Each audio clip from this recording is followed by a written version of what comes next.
Hi hello.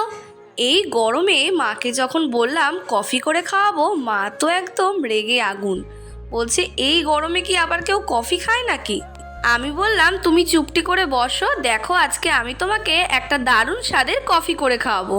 চলো আজকে বাড়িতেই বানিয়ে নেওয়া যাক একদম হোম স্টাইল কোল্ড কফি, যেটা বাড়িতে তৈরি করলে যেমন খরচা কম পড়বে, খেতেও কিন্তু অনেক ভালো হবে। যেহেতু আমাদের কাছে কফির ব্লেন্ডারটা নেই, যার জন্য কিন্তু আমাদের এই কোল্ড কফি তৈরি করার জন্য একটাই কঠিন স্টেপ ফলো করতে হবে। এখানে আমি 1 গ্লাস কোল্ড কফির জন্য 2টো কফির পাতা, 2 চামচ চিনি আর 2 চামচ গরম দুধ নিয়ে নিয়েছি। এবার ছাঁকনির সাহায্যে ততক্ষণ অবধি ঘুরিয়ে নেব যতক্ষণ না কফির একটা ফেনা তৈরি হয়ে যাচ্ছে। অন্যদিকে কিন্তু মিক্সিতে আমি কিছুটা ভ্যানিলা আইসক্রিম, একটা চকলেট, 2টো বরফের টুকরো আর পরিমাণ মতো দুধ দিয়ে এটাকে একটু ঘুরিয়ে নেব। এবার যেই পাত্রে কফি তৈরি করব সেই পাত্রে প্রথমে নিচে দিয়ে নিচ্ছি পরিমাণ মতো বরফ আর ব্লেন্ড করে নেওয়া ওই কফির ফেনাটা।